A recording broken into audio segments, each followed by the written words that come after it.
Surprise. जब प्रणय के PR का न्यूज पोस्ट कर दिया गया, तब उसने कुछ छोटे और प्रभावी सोशल अकाउंट को पैसे देकर अपनी रेपुटेशन साफ करने का काम दिया।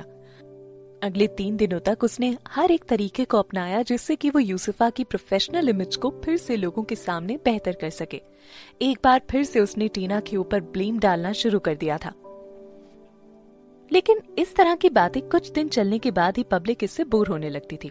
जैसे ही कोई नई न्यूज आती है, फिर से इसी तरह की छोटी घटनाएं लोगों के दिमाग से उतर जाती हैं। ऐसे में लोग जल्द ही ये सब भूल जाएंगे और फिर यूसुफा अपने काम पर वापस लौट जाएगी। वो कुछ ऐसी ही उम्मीदें कर रहा था। यूसुफा को लेकर उनका ये प्लान था कि वो उसे टॉप 10 मॉडल अवार्ड को जिताने में मदद करेंगे और फिर ये अनाउंस कर देंगे कि वो पढ़ाई के लिए दूसरे देश जा रही है। उस वक्त वो आसानी से अपने बच्चे को जन्म दे सकेगी। प्रणय इस बच्चे को सिर्फ इसीलिए स्वीकार करना चाहता था क्योंकि वो यूसुफा उसका पहला प्यार थी और उसने कई साल उसके साथ गुजारे थे। इन सबसे बड़ी बात ये थी कि यूसुफा का फ्यूचर उसे काफी ब्राइट दिख रहा था। ऐसे में वो इतनी आसानी से इस पैसे के पेड़ को जाने नहीं देने वाला था। प्रणय द्वारा रिलीज किए गए पीआर न्यूज को देखने के बाद टीना की मैनेजर के चेहरे के भाव काफी सख्त हो गए थे। उसके पास टीना के घर की चाबी पहले से ही थी, जिससे वो उसके घर में दाखिल हो गई। लेकिन इस वक्त टीना घर पर नहीं थी। ये जानकर उसे थोड़ा आश्चर्य हुआ। उसने तुरंत ही टीना का पता करने के लिए उसे फोन लगाया। टीना, तुम घर पर क्यों नहीं हो? टीना इस वक्त रणविजय के लिए बाथटब में पानी भर रही थी। इसी बीच उसने कॉल पिक करके कहा, अरे मैं तुम्हें बताना भूल गई, मैं घर से बाहर हूँ। तुम कहाँ पर हो? तुम सेफ तो हो ना? और प्रणय को पता है? टीना पीछे मुड़ी तो उसने देखा कि रणविजय बाथरूम में आ चुका था।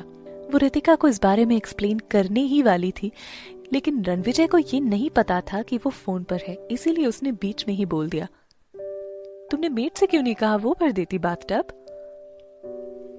दूसरी तरफ रितिका फोन पर ध्यान से सब कुछ सुन रही थी। जैसे ही उसने फोन पर किसी आदमी की आवाज सुनी, उसने तुरंत ही टीना से पूछ लिया, टीना तुम किसके साथ हो?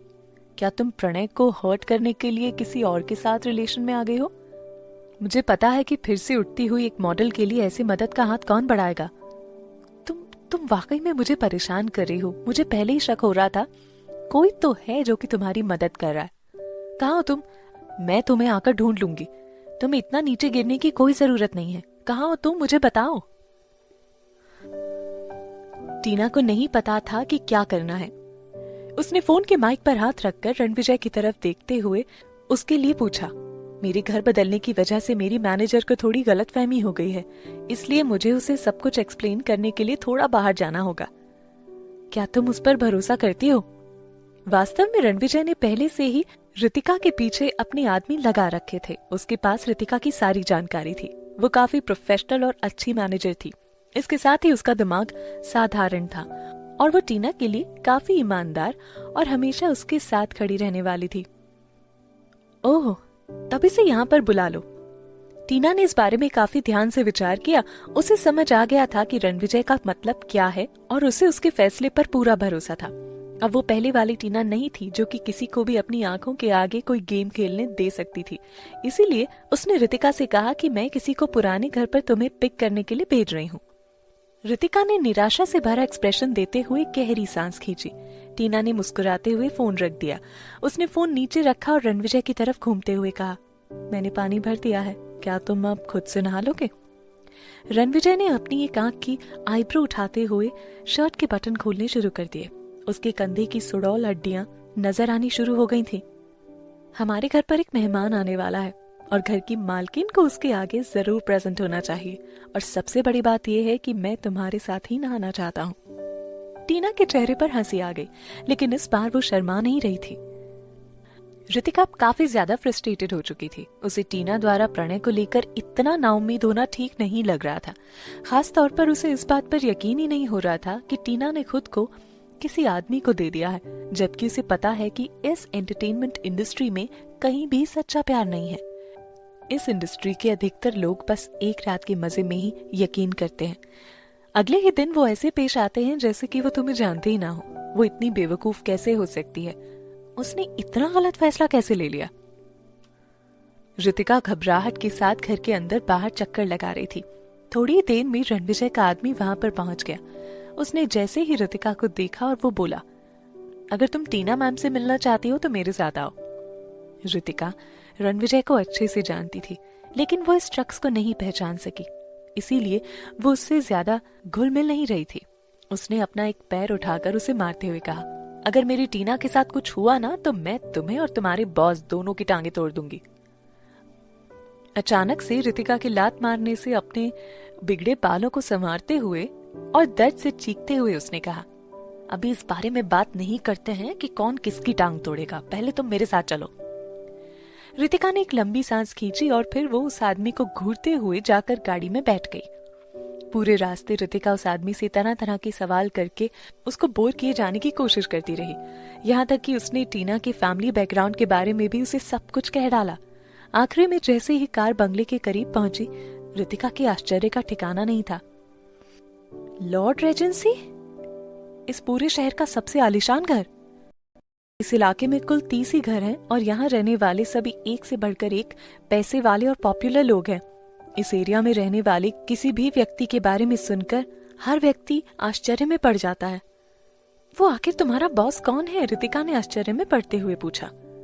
एक बार अंदर चलो, तुम्हें खुद ही पता चल जाएगा, उस आदमी ने परेशान होकर थोड़े गुस्से भरे लहजे में बोला। जैसे जैसे रितिका बंगले के अंदर दाखिल होती रही, उसके दिल की धड़कन बढ़ती जा रही थी। उसे डर भी लग रहा था। अंदर जो कोई भी हो, लेकिन रितिका के पास इतनी हिम्मत नहीं थी कि उसका सामना कर सके। जैसे ही बड़ा सा गेट खुला, सामने ही एक बड़ा सा फाउंटेन नजर आया और फिर गाड़ी अंदर घुसती चली गई। रितिका जैसे ही कार से बाहर निकली, 2 सुरक्षाकर्मी उसके बगल में आकर खड़े हो गए और उसे लेकर अंदर लिविंग रूम में पहुंच गए। टीना सफेद रंग के घर के कपड़ों में बड़े आराम से सोफे पर बैठी हुई थी। उसने कोई भी मेकअप नहीं लगाया हुआ था, फिर भी वो हमेशा की तरह काफी खूबसूरत दिख रही थी। टीना, ये सब क्या है? क्या तुमने खुद के लिए किसी अमीर बुड्ढे को खोज लिया है? रितिका ने टीना की तरफ देखते हुए परेशान होते हुए पूछा। तुमने प्रणय के लिए खुद को भी कुर्बान कर दिया है क्या? रितिका, मुझे तुमसे कुछ कहना है, तुम ध्यान से बस मेरी बात सुनो। टीना ने रितिका को सोफे पर बैठाते हुए कहा। बोलो, क्या तुम्हें नया बॉयफ्रेंड मिल गया है? नहीं, टीना ने अपना सर हिलाते हुए कहा और फिर वो मुस्कुराने लगी। फिर ठीक है, मैं शादीशुदा हूं। कुछ मिनट के बाद अचानक ही वो बोल पड़ी। क्या कहा तुमने? तुम शादीशुदा हो? किसने तुमसे शादी की? कौन अब तुम्हारी खुशियों के साथ खेलने वाला है? जब रितिका ये सब सवाल टीना से पूछ रही थी, तभी रणविजय अपनी बिजनेस मीटिंग खत्म करके ऊपर स्टडी रूम से नीचे सीढ़ी उतरते हुए आ रहा था। वो रितिका के सामने से होते हुए धीरे से टीना के करीब आया और फिर उसके कानों में कुछ कहा। टीना ने रणविजय की तरफ देखते हुए कहा, मैं जानती हूँ, बस आधे घंटे में आ रही हूँ। उसके जवाब से रणविजय के चेहरे पर खुशी झलकने लगी। उसने फिर रितिका को कुछ सेकंड के लिए देखा और फिर वापस सीढ़ियों की तरफ मुड़ गया। अभी कुछ सेकंड पहले यहाँ पर जो कुछ भी हुआ वो रितिका के होश उड़ाने के लिए काफी था। टीना, मैं कहीं ये सब सपना तो नहीं देख रहे? क्यों? टीना ने उसे दोबारा से सेंस में लाने के लिए थोड़ा सा जोर से बोला। तो तुमने जिस आदमी से शादी की है वो RR एंटरटेनमेंट के CEO रणविजय रावत हैं। ओहो, सच्ची में? रितिका ने एक बार फिर से इसे कंफर्म करने के लिए पूछा।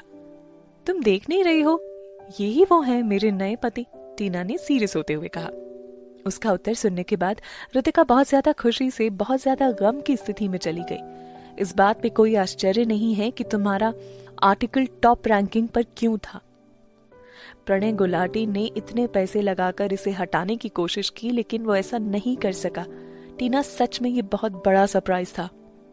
तुमने बिल्कुल सही फैसला लिया है। अगर तुमने शादी कर ली है तो निश्चित रूप से तुम्हारे साथ वैसा नहीं होने वाला है जैसा कि तुम्हारे और प्रणय के बीच हुआ था। मैंने कभी नहीं सोचा था कि तुमने RR एंटरटेनमेंट की CEO रणविजय रावत से शादी कर ली। RR के आगे PG ग्रुप की कोई औकात ही नहीं है। वाकई में मजा आ गया। जब प्रणय को यह बात पता चलेगी तो उसका क्या हाल होगा।